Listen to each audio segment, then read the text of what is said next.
Hello Taurus, Sun, Moon, Rising, and Venus signs. Kamusta kayo? Sana po nasa mabuti kayong kalagayan. Welcome back po sa Star Tarot. At kung bago kayo dito, welcome din po kayo. Please subscribe, like, share my videos, and leave me a comment kung naka-resonate po kayo. Thank you. So, first card ni Taurus, we have the Fool. See the Fool, this is a new beginning, no? So this is an exciting new beginning at adventure din ito para sa iyo, Taurus, kasi you're going to start something dito na ngayon mo lang gagawin, no? So this could be anything, maaring related dito sa trabaho, pwedeng bagong trabaho 'yan, bagong career path, 'di ba? Maaring kayo ay magnenegosyo na din sa ngayon, or pupuwedeng kayo ay mag-aasawa na, or papasok pa lang sa relationship, or other things, 'no? Pupuwedeng mag-a-abroad kayo, first time ninyo mag-a-abroad, yung mga gano'n. So, whatever this is going to be like an adventure para sa'yo kasi nga, susubukan ninyo 'to. You're going to try these things, first time.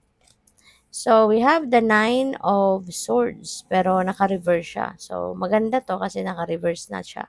Baliktad na yung, energy. Wala ng pagwo-worry dito kasi yung upright nito, ganyan, worried, 'no? Nakikita ninyo ganyan, worried, hindi na nakakatulog, hindi na nakakapag-concentrate, 'no? Kasi ang daming iniisip, ang bigat ng iniisip, puwedeng gano'n. So, since this is in reverse, so this is really good. Kasi ibig sabihin na maaaring wala na kayong pinagwo-worry dito. Maaaring kung ano yung pinagkaka-stressan ninyo dati, wala na yan ngayon. Nahanapan niyo na ng solusyon yan. Siguro, nahanapan na niyo na ng way out, kumbaga. And, yun, this is siguro the end na of kalungkutan, this is the end of depression, makaka-recover ka na, 'di ba? And you are able to let go, no? You're able to let go of kung ano man yung mga ano ninyo, you're able to let go kung ano man yung mga um, ipinag-aalala ninyo, pinoproblema ninyo, 'di ba? Problem solved na siguro 'to, no, Taurus, solve mo na kung ano man ang mga pinoproblema mo rito. So, hindi ka na mai-stress. So, we have the Eight of Wands, pero naka-reverse. No? So, siguro, ang iba sa inyo dito, baka magkakaroon ng mga delays, you know, kung yung may mga sisimulan kayong bagong ganap, 'di ba? May mga pinaplano kayong aanuhan nyo na, a-actionan niyo na. So, pupuwedeng magkaroon ng delay sa mga 'yan or magkakaroon ng mabagal, 'no, na progress, mabagal ang pag-usad ng mga sitwasyon for whatever reason. So, siguro meron din mga, ah, pupuwedeng sama ng panahon, mga ganyan, 'di ba? 'Yun yung mga isa sa mga dahilan kung bakit, hindi kayo makakapagalaw agad-agad or hindi niyo agad magagawa, 'di ba? Yung mga ano, mga gusto ninyong gawin. Or it could be something else, 'di ba? There are so many different things na pupuwedeng maging factor kung bakit puwedeng ma-delay or puwedeng,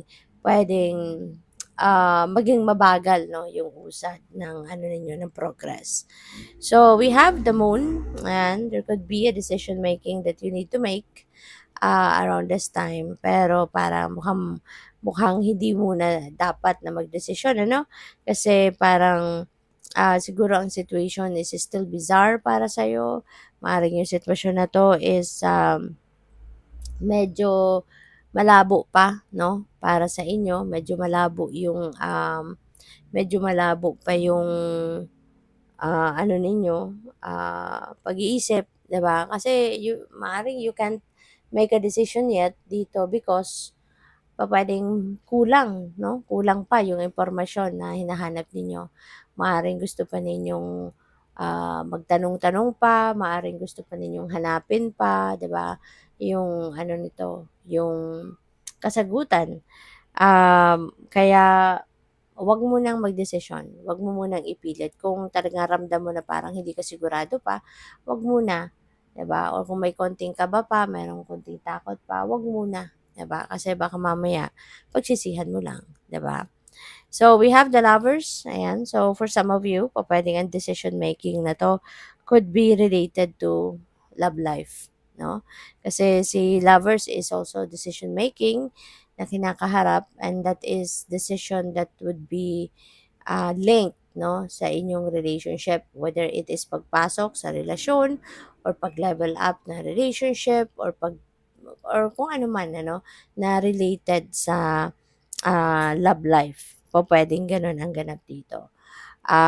But yeah, ang iba sa inyo, 'yan nga, pupuwede rin na papasok na sa bagong relationship or pupuwedeng meron na ditong mag yung mag-aangat na ba ng inyong ano, ng inyong relasyon, magle-level up na ang inyong relationship. So, pupuwedeng may mga gano'ng ganap din ang iba sa inyo at this time.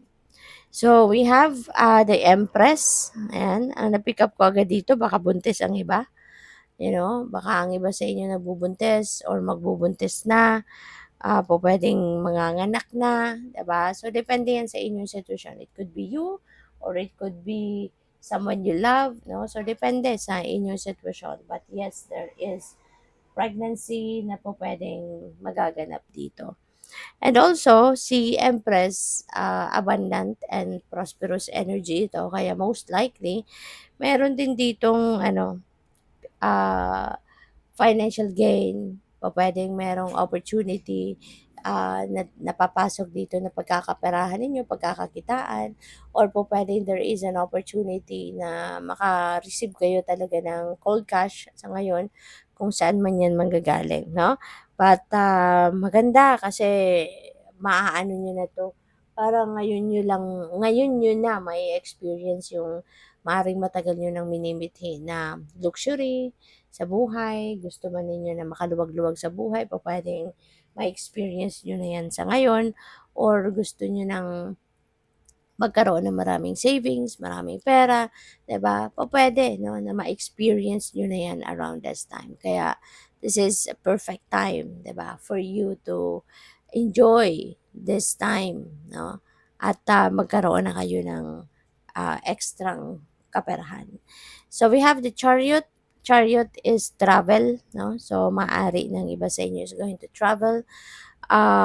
Pupuwede na yung travel na 'to could be related doon sa the Fool, kung ano man ang sisimulan ninyong gawin. Baka baka yung travel na 'to related doon sa pag-a-abroad ng iba, 'di ba? Pupuwedeng ang iba makakakuha ng trabaho abroad, and this could be your first time na mag-travel outside the country, puwedeng gano'n. Pupuwede rin na yung travel na 'to could be related to expanding your business. Baka magta-travel kayo in other parts of the country at doon na kayo mag-e-expand ng negosyo somewhere, pupuwedeng gano'n. But yeah, magandang sign ito si Chariot kasi may tagumpay ito na hatid sa inyo, okay? Good luck. Thank you for watching. Love and light. Namaste.